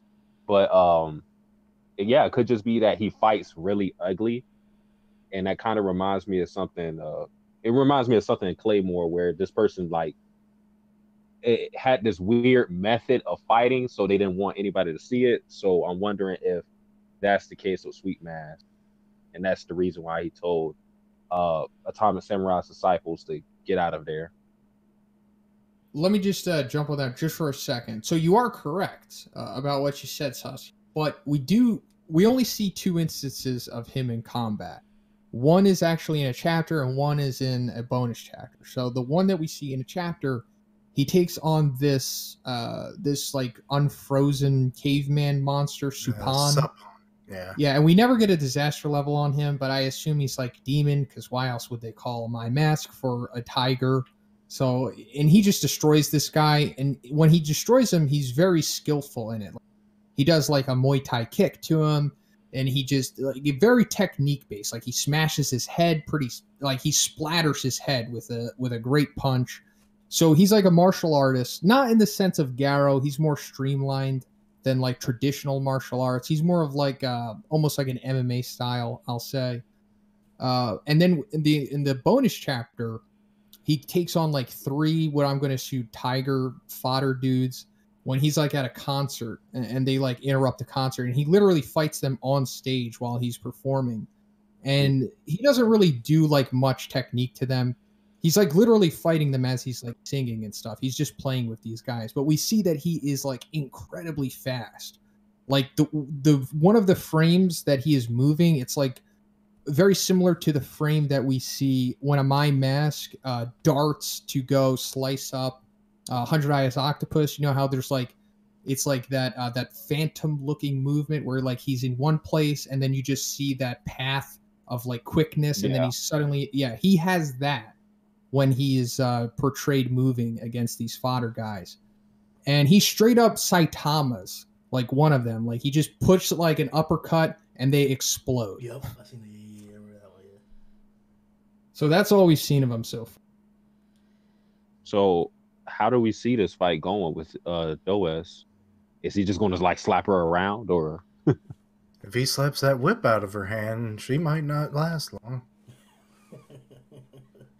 You know what I just thought of? It would be kind of crazy if he just beats her so bad that she actually submits to him. That'll be really ironic. That would be cool. That would be a thing I could see happening. It's like, I will become part of your cult. He's like, I don't have time for monsters. And kills him. Because wasn't it whenever Orochi had a snack on that on Awakened Cockroach and shit for losing or whatever, she was also a candidate to be eaten, and it was her persuasive talk and Giro's merciful ideals and her unique power that allowed her to survive and actually get a chance in her body. And them titties. Them titties had a lot to do with it too. It was probably most of the titties. Let's be honest, it's probably most of the titties. But I guess she would offer that because she's on that coward shit.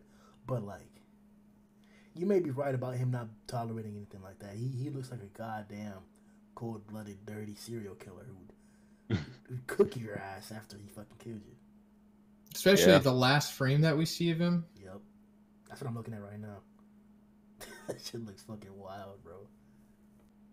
Yeah, so he's probably going to murder these dudes. Yeah, just talking about the art on that last bit, what I love about it in particular is kind of like, it's the real Sweet Mass thing. So the last page, obviously, he's like, oh, I can do this, it's no problem. And like, he's even got like the background like shining on there. But then like, the moment like the public in this case, which would be the swordsman, turn away, his face just changes instantly. In that same side story of him where he was where they came to attack him, I think that's where they actually solidified once again like his whole like dual situation going on. In the group chat that we have on Twitter, I mentioned that he has something similar to a Jekyll and Hyde dynamic. To those of you who haven't read that story, it's a story, I believe, that's the setting of the 1800s, 1700s in England, I believe. And it's a doctor who has an ungraceful side to him that comes out.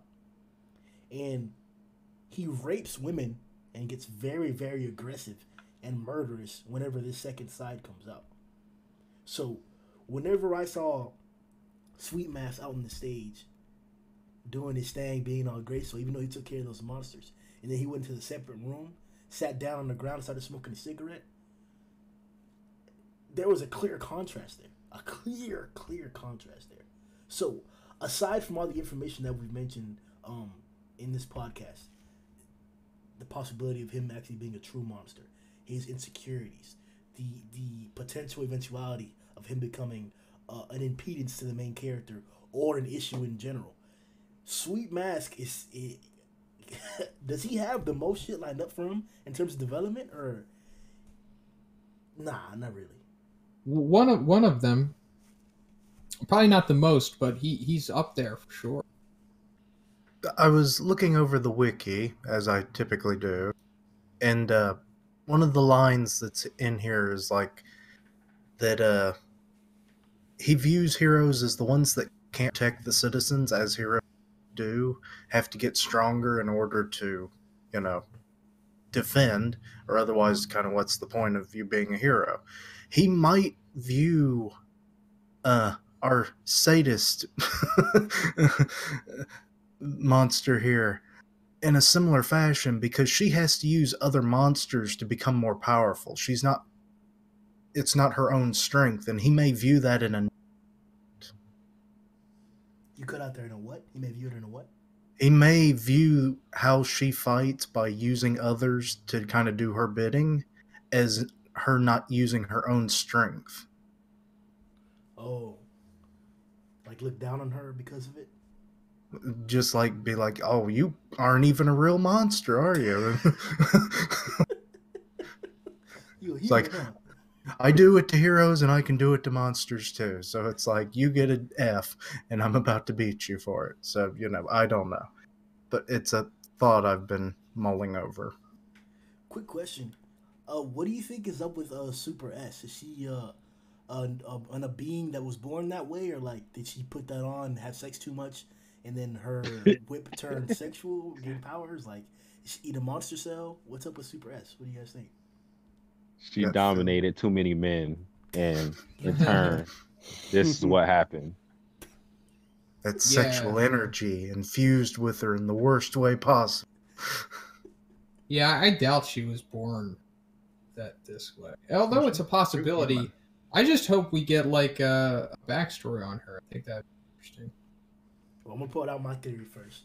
So she was a sadist. She put on the costume, and she went to work all the fucking time, and she hated it at first. She had to do it to make money, and she was so poor and she had to be lost her home. She was gonna be a hobo. That she had no choice but to do it. So every single day at work, she hated it so much. And the guys fucked her so good, so hard, so often that all the cum that got nutted on her and all the You don't know bukkake how shit that happened. dominatrix works, do you? Listen, It don't work that way. Hold on. Listen, bro. I'm not done with the origin story. Goddamn, bro. Relax. The dominatrix humiliates men, yes, but they still get fucked. They still get pumped. They can.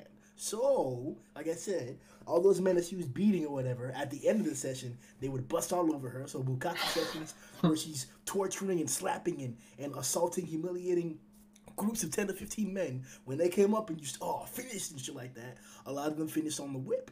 And you know how One Punch Man is. That whip turned into this. So now every person that, sees her lustful body and shit like that, sexy ass titties, no ass, whatever, they get converted because all the nut and skeet on her whip.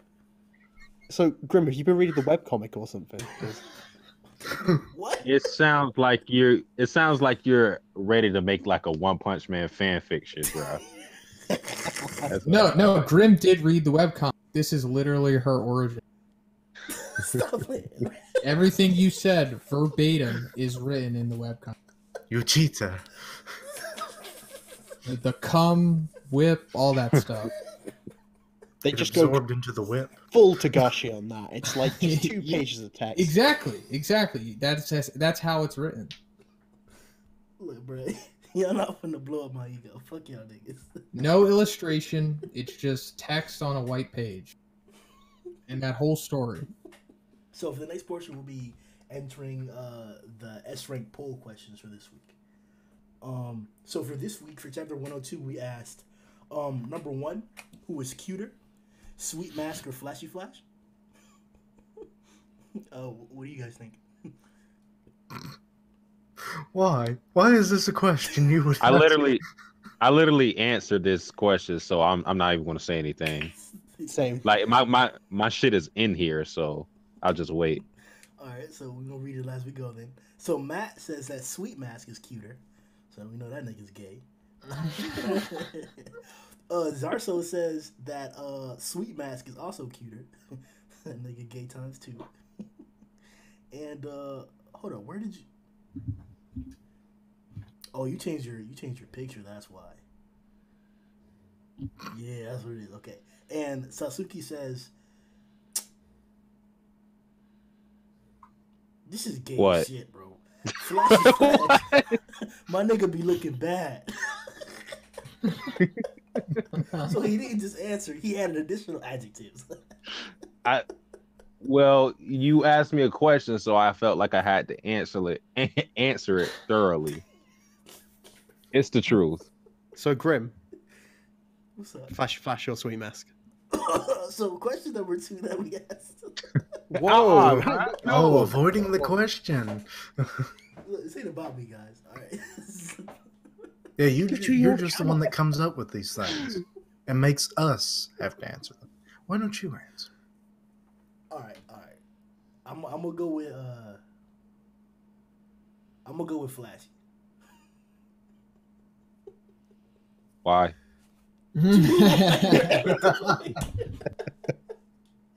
Because he's gotten more fan service than Amai. Amai's just been pretty boy, while Flashy's been showing off his ass, them thighs, that bulge. Yeah. That's true. The second question we asked was Atomic Samurai versus current Garo. Any thoughts? Zhoniin?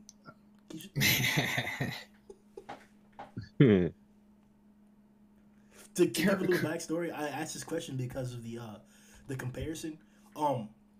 Atomic Samurai and Bomb are both associates in the higher echelon, the S ranks, and they both have disciples.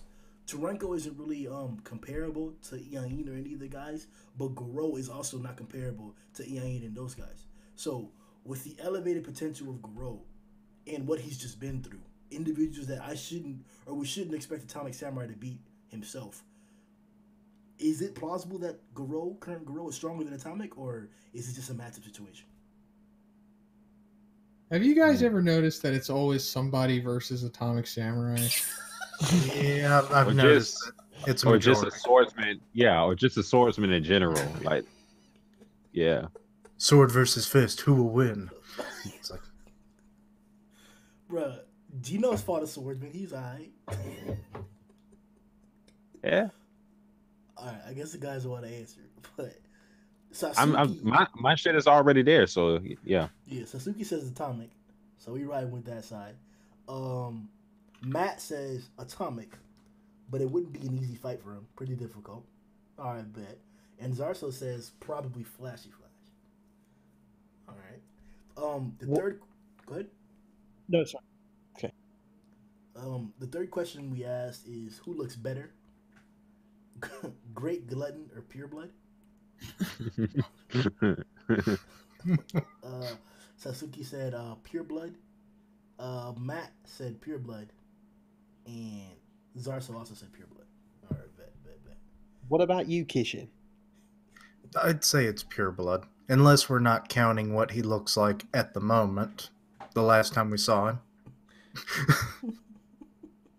Oh he man, ain't looking too good right now. What about you, Zhoniin? The better character design? Yeah. I think it's definitely Pureblood. Great Food Tub is just like a gigantic bearded dragon. yeah. I don't think it's bad. It's just one of the less inventive designs in this series, in my opinion. Mhm. As where Pureblood looks like an awesome, like, Japanese vampire. Hell yeah.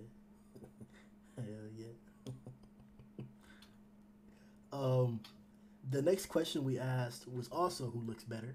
Okamatachi, Bush Drill, or Ian.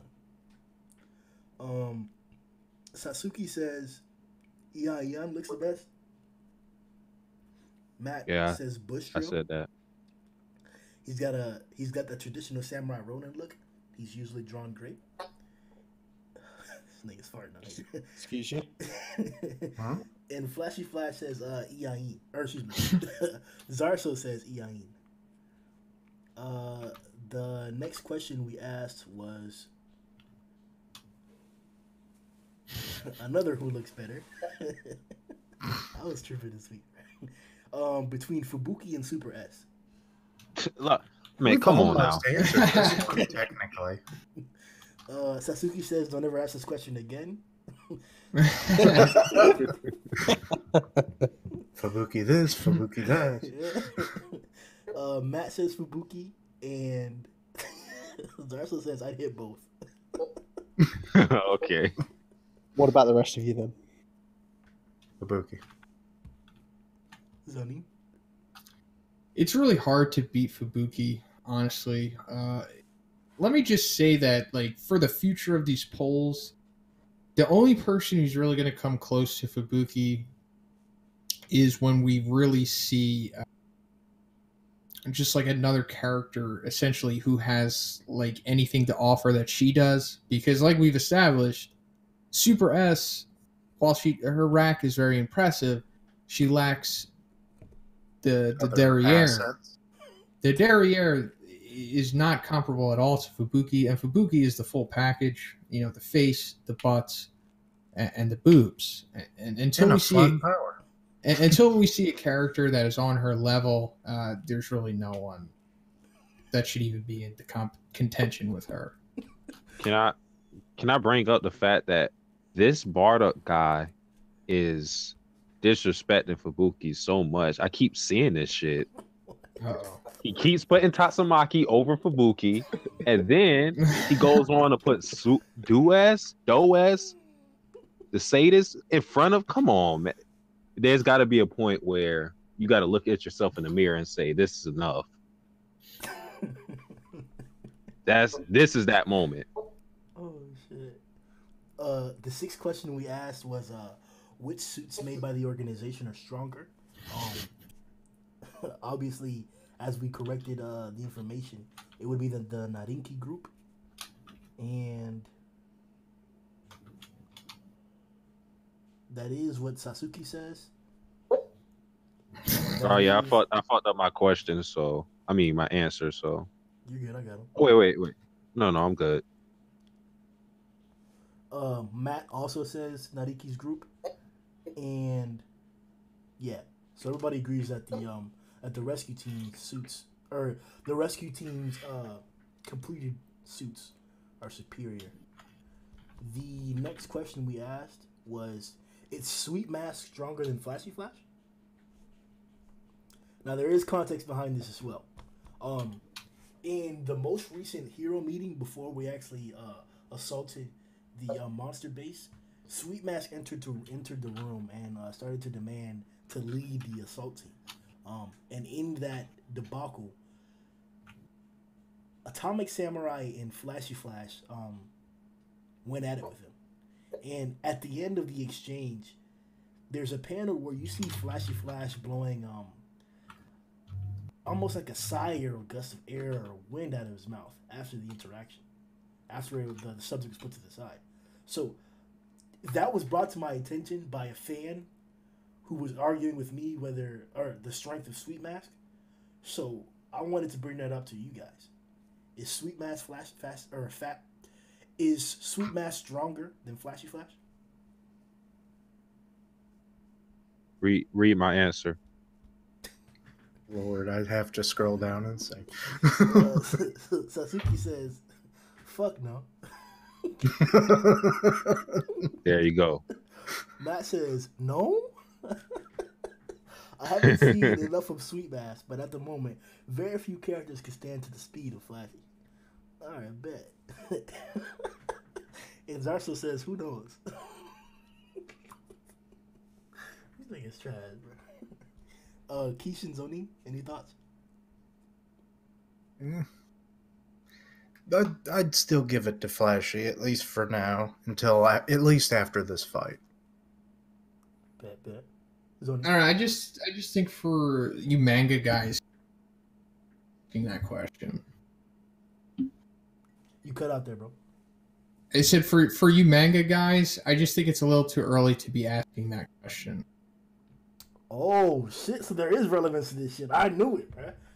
Damn. Okay. I'm just saying because like I said, we've only seen 2 instances of My Mask actually in battle, and it's very low difficulty when he does. As we're with Flashy Flash, we've seen him straight up solo 2 dragons. So I'm just saying it's a little too soon to compare them. There's a gap. The final question we asked was Super S versus Pure Blood. Who's stronger? Satsuki says Pure Blood. Matt says Pure Blood. He doesn't mess around as we saw with Zombie Man, but who knows? Maybe Super S just needs one hit on him, but still. Think he has a superior speed and power. Okay. Makes sense. And then Zarso says, unless Super S can affect herself, I'm going to give it to Pure Blood. What? I'm going to leave that alone. What do you guys think? It's Pure Blood. Pure Blood. Plain and simple. Because he may not even be able to be affected by her powers. He might be able to resist it because it's like, you're possibly a human. or once a human. I don't want anything that bad.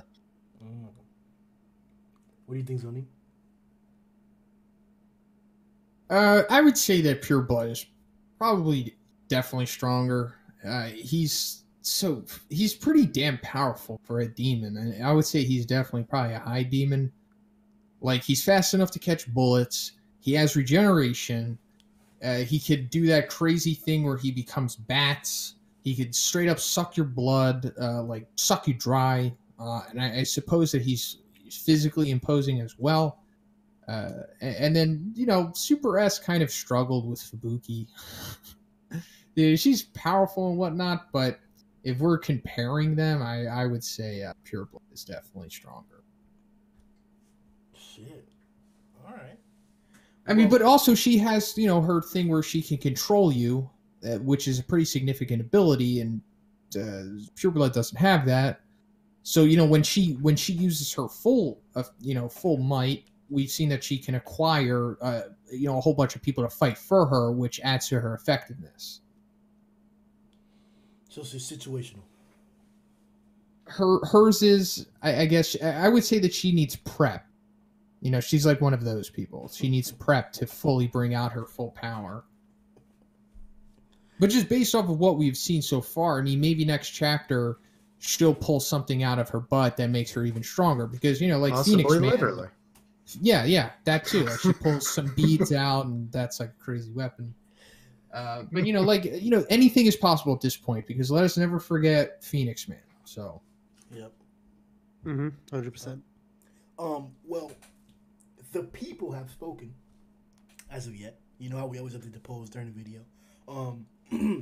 As for Super S versus Pure Blood is stronger by 78%. It's pretty consistent. Who looks better between Pure Blood and Great Glutton? Pure Blood wins by 95%. Who looks better between Fubuki and Super S? I'm gonna let y'all niggas guess. 100% Fubuki. Mizuki. What? He said Mizuki. Fubuki-chan. Yeah, Fubuki wins with 75% of the votes. The fuck? Yup. Tripping. Tripping, bro. And then for Atomic Samurai versus Current Goro, ooh. What do you guys think? Because there's going to be some. Did you ask this people who haven't read the web comic, or was this open to anybody? This is open to anyone. I made specifications that no webcomic info, but to add your vote, it doesn't. You don't have to exclude that. You obviously have to add it. Yeah. Well, I'm going to say, I don't know. You know, I think Sweet Mass might win, because people may know something that we don't know. No, it's Garo versus Atomic. Oh, Garo. Oh, then. Oh, nah. Then yeah. Garo. What do you guys I think he's going to win it. Possibly Guro, because he'll probably get even stronger, you know, as the series goes on. But you do specify the current. People don't read it. I'm saying Guru. 64% for Garo. Yep. Mm-hmm. I mean, just think about what Garo, his performance from chapter 89, or 88, I should say, all the way to 92. I really don't think Atomic Samurai could replicate those feats. You can't. I agree. There shouldn't be any. Well, obviously you can't say that, but no, yeah. He hasn't shown information to support that. I don't think a lot of S-Class can survive all that. No, you're right. Garo is up there, right, in terms of power. He's pretty crazy. The last question that we asked for the polls was, who is cuter, flashy, or sweet? Oh, God. Flashy Flies with 68%. Hey. So you never put in that work, bro. Getting them cheeks. All right, now let's hop into the S rank polls. From the Mirac, number 1, who's cuter? Meh, Flashy Flash, because Amai isn't that cute when he's pissed off. True. Number 2, Atomic Samurai with Smash. What? Oh, you got it. You good? You good? Number 2, Atomic Samurai with Atomic / Garu. All right. What? 3, Pure Blood. Forgot which question. I think this is the question of who looks better. Number 4, Bushi Drill. Yeah, I can see it. 5, Fubuki, of course. Of course. Number 6, Hammerhead's Paradise Group. Oh, that's kind of surprising. But number 7, in my opinion, he is not. I think this is the question of is Sweet Mass stronger than Flashy? Yeah. And number 8, it depends if she can affect him with her whip. I think Pure Blood will win in both cases. So Pure Blood for the win. This comes from Unconsidered Trifles. Hey. Number 1 is Flashy Flash. Okay. I think that's kind of the consensus of this Flash. Number 2 is a coin toss. Plot magic favors Garo. Probably. 3, Pure Blood. Okay. 4 is Okamatachi. I think that's actually the first we've seen for him. Yep. 5 is Fubuki. Yes, everybody should know that by now. 6, Can't Tell. The Paradisers died too quickly to do anything, and both sets have the same fatal flaw: no helmets. That is actually something I haven't considered. 7, Insufficient data. I tried to go robot on it. 8, Pure Blood would have fun. An ego that is strong has no fear of hypnosis. Yep. All right. All right. Okay, I'm going to be Pahoho Lava Flow. Number 1, am I masculine? Number 2, yeah, he spits the fire apparently.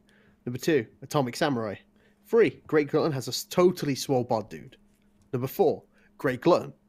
Number 5, Great Glutton. 6, B. So far, the rescue team has not done anything comparable to knocking a building off its foundation. Fair enough. 7, no, and 8, Pure Blood. So, Great Glutton all the way. Okay. Psycho Graveyard, or Pistachio Graveyard, says, number 1, Flashy Flash. Good shit. Number 2, as much as I admire Garo, I'd have to give it to Atomic Samurai. Garo is the kind to take an attack first before dodging. Wow. Damn. Alright. Who looks better, Glutton, for number 4, or for number 3. Number 4, who looks better, Bush Drill. He looks like Hitosai. Hey, Vagabond reader, bro. You might get the S-rate comment, bro. Check that out. Hey, guys. Read Vagabond. Best manga ever written. I've read it, but since the dude is on indefinite hiatus, I'm not reading it again. You finished it, right? I read up to 100 chapters. No, I read up to 100 chapters, and I was like, I just found out. I didn't know about it. They were like, this shit is on hiatus. It may never end. And I was like, wait, what the fuck? No, nigga's tripping, bro. Great art. It's been, I think, 4 years, but it's for a reason. He said he just lost inspiration, and when he comes back, he'll get into it. But great art. Yeah. The 5th question was, who looks better, Fubuki or Super S? He says, Fubuki, you can't cap. Hey. For number 6, he says Hammerhead. True. Number 7. I really don't know how Sweet Mass does in terms of defensive speed. Very, very true. Pure Blood. It's on sight. I pound Super S to dirt. Her guts aren't ready for what I'm. Oh. All right. We need to ask if you would be here, bro. Just thinking, man. All right, I'll read the one above all because it's a great name. But I think he's referencing the Marvel character because that's who he has in his avatar. Still cool nonetheless. Also, his answers are short and sweet. So number 1, Sweet Mask. No arguments there. Number 2, Atomic Samurai. Really, it's either way because we don't know if Garo is fast enough to avoid the Atomic Slash or if he can even straight up tank it possibly. You know, it's really debatable who would win this, so either answer is fair. 3, Pure Blood. Yeah, that's probably accurate. Number 4, E-Iron. What was the question on that? Who has the best design of them? Yeah. Yeah, I guess that's fair. I think Bushi Drill is based off of an actor. Could be wrong, but I think he is. No, I think you're right. I saw like a comparison picture. I'll put it in the chat in a sec. Oh, there you go. Yeah, but E-Iron, he has like an interesting design. He's kind of like a knight almost, but not exactly. He also has a katana. He's pretty cool. 5, Fubuki, we all know. 6, the rescue team. That's fair to say, although they don't have building busting feats, but I guess it's implied that they could possibly, you know, based off of the dialogue that we got in this chapter about them breaking their weapons. Number 7, hell no. Is that Flashy Flash beating a My Mask? Yeah. Oh yeah, Sweet Mask beating. Yeah. Oh, Sweet Mask beating Flashy Flash. Yeah, I mean, he's definitely not as fast as Flash. I mean, there's really no one on his level of speed physically moving. At least we haven't seen so far outside of Saitama. If you want to think that speed kills him, sure, but it's really debatable. 8, Pure Blood. What was that? Who is stronger? No, who would win between him and Super S? Yeah. Mm-hmm. Yeah, that's fair to say as well. Oh yeah. All right. Special case today was a short chapter, but we did get an Influence a Hero comment, so we will be reading 2 of them. So you guys are lucky as fuck. You better put in that work with your responses. The next response we'll read is the chapter Remix 97, or the CH Remix 97. I know he's written to us before. What's going on, bro? Number 1, he says, well, they both have shitty personalities, but at least Sweet Mask can act. So overall, Sweet Mask is sweeter. What? Yeah, that didn't answer the question, my nigga. All right. The next is current Garo is really tough, but he has nearly no experience with the sword. If Atomic Samurai would fight Sirius, it's very unlikely that he would win, but it is Garo, so it could happen. Just putting his money on Garo then, all right. Number 3 says Pure Blood got the style, so he definitely wins. For number 4, Bustriel got the rough and tough look and of an old samurai, but for me, he's too similar to Atomic Samurai. I like Okamatachi's elegant style and the dots on his or her. It's a guy. Come on, bro. It's a guy. You fell for the trap. Got caught. He would have put that number down, right? He would try to get that pussy if he could. I like Okamatachi's elegant style, and the dots on his cheeks reminds me of Dimple from Mob Psycho 100. So he wins. All right. I have to go with the best girl, Fubuki, of course. I'm gonna just stop reading these. If they don't say Fubuki, it's ridiculous. For number 6, I would say Hammerhead suits are stronger. A normal dude is able to destroy an entire building with a single punch. Maybe we'll see what the other suits can do in more detail, but I doubt it. For number 7, no. Flashy Flash is most likely stronger than Sweet Mask. I don't see a way to counter Flashy Flash's speed with Sweet Mask's abilities. True. Number 8, Pure Blood. Alone, Super S is not even close to him. And when it comes to speed, power, and flexibility, even with her love slaves, she just gives him an easy way to heal. Someone here, 2, 3, 4. Number 1, Flashy Flash. Number 2, Atomic Samurai. Current Garu can get stronger if he gets beaten up, but not after sliced up to pieces. That is true. 3, Pure Blood. 4, Ion. His name always travels, man. Yeah, I whatever, we know. Yeah. For me, Akamachi looks like a trap. Okay, yep, true. And Bushi Drill looks like an older version of Atomic Samurai. I said the same thing. He's actually younger than him. Yeah? Well, yeah, he's like 37. I don't know how old Atomic Samurai is. No, Atomic Samurai is 37, and I think Bushi Drill's like 34. Okay. It's the beard. 5, Super S for me. What the fuck? I'm not reading it.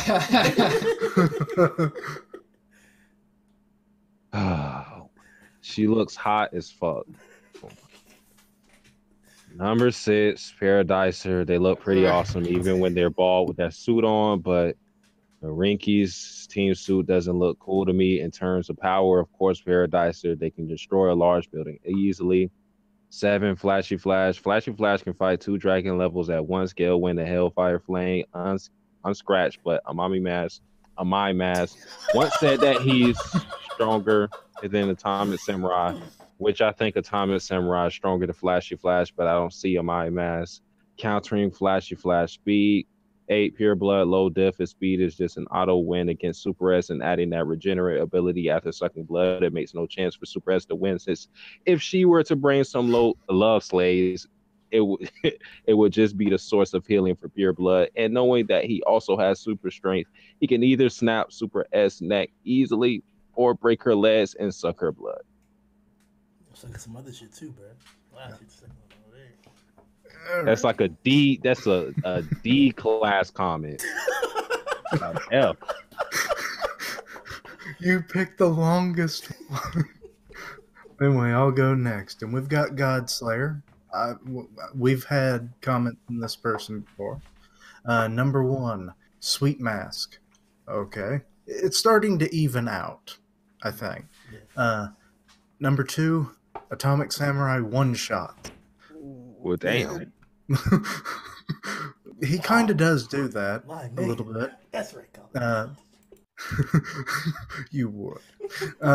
3, Pure Blood. 4, we just went over this. I man.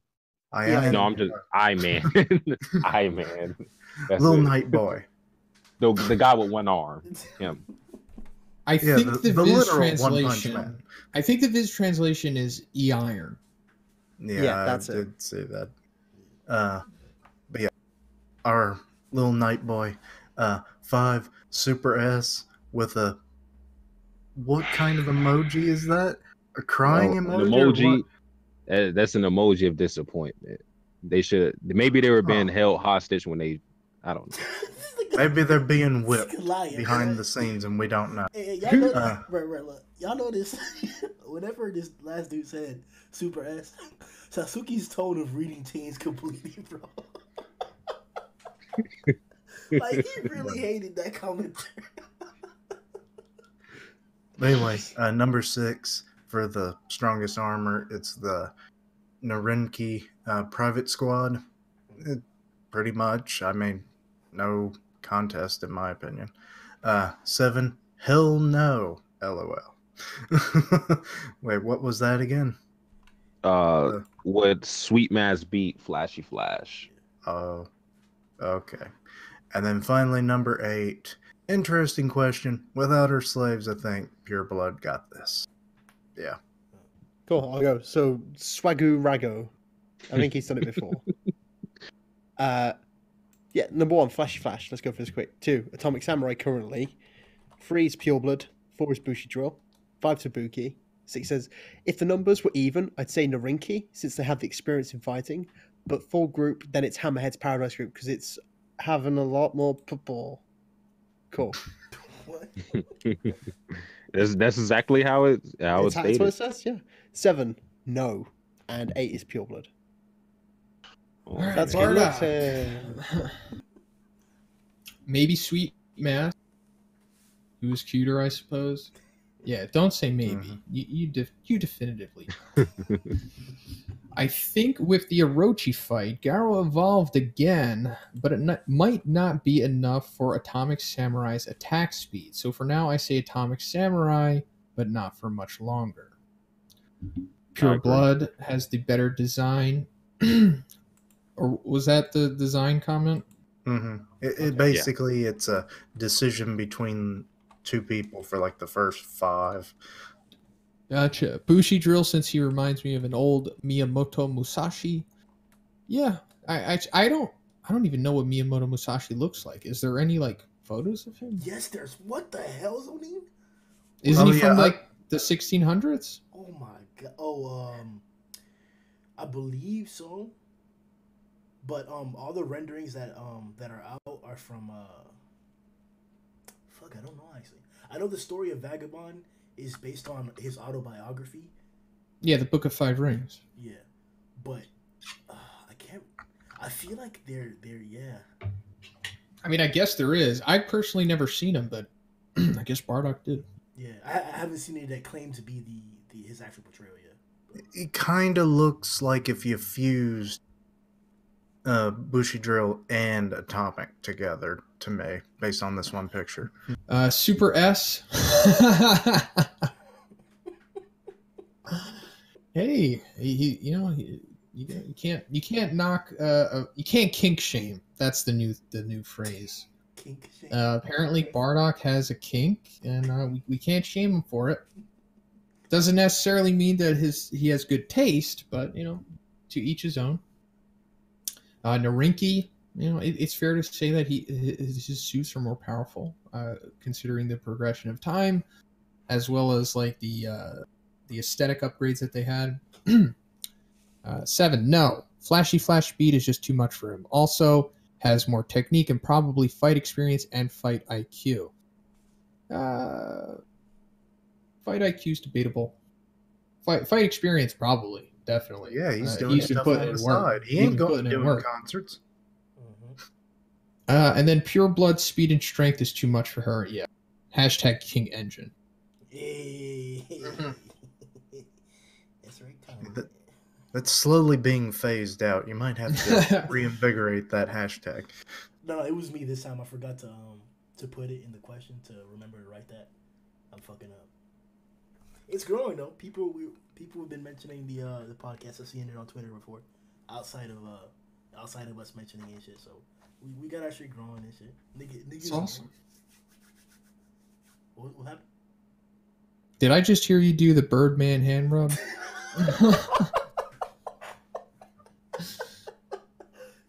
It's justified. Just curious if that was that. Oh shit. The next portion that we'll be on is the panel of the week, guys. So before we actually do that, I want to shout out an artist. We previously on the last podcast we were able to utilize a picture of Zombie Man that was made by a fan. It was really, really good fan art. And we have some more of that for this chapter as well, for Super S. You should see it on the screen at the moment right now. But we want to encourage you guys, any of you artists, that if you guys have any drawings or things that you want to do for One Punch Man, little doodles that you do, that you guys would like to share, we'll definitely post it on here for you guys. We love seeing the creativity of the community and shit like that. So do your thing. Don't ever stop.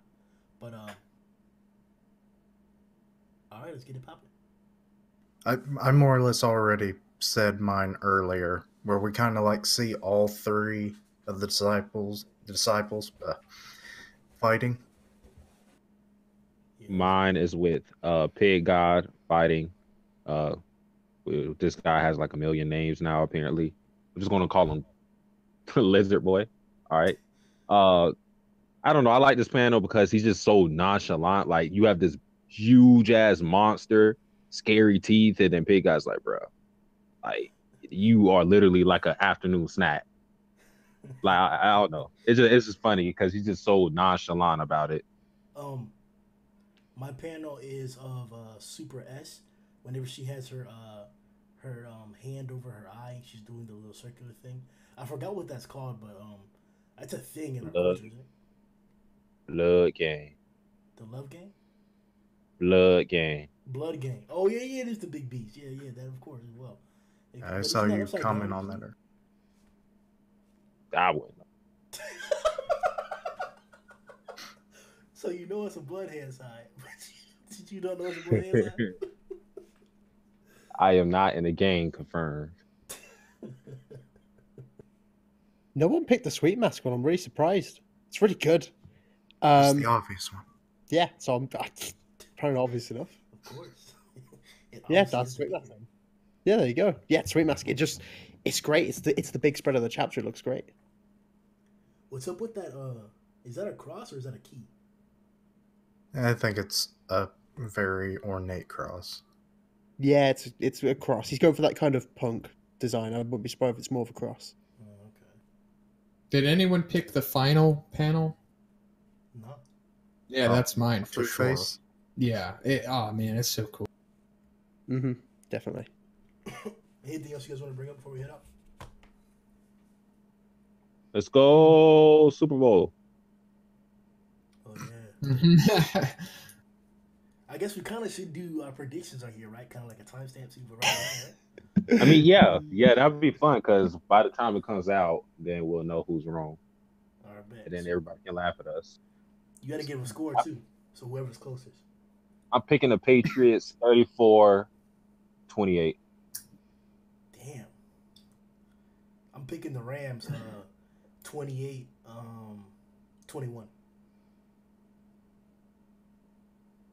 Picking the Patriots 21-0. Shit. What the fuck? I know it's going to be the Patriots, but I'm not a football person. So, nah. We'll just throw out some random numbers. 25 to 8.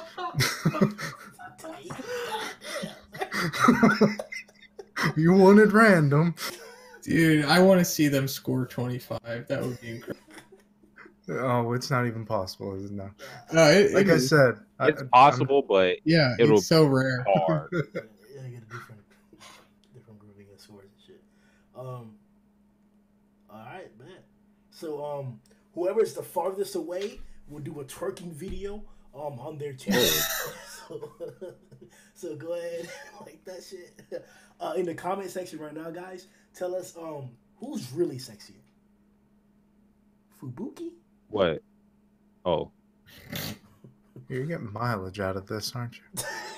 Bro, can you, like, when is this ever gonna stop? Like, Fubuki's always gonna be the sexiest. Like, I don't care if it's page 1, chapter 1 to the end of the book, bro. I'm gonna be beating. I almost thought you were going to talk about page 1 from One Piece, and I was like, what?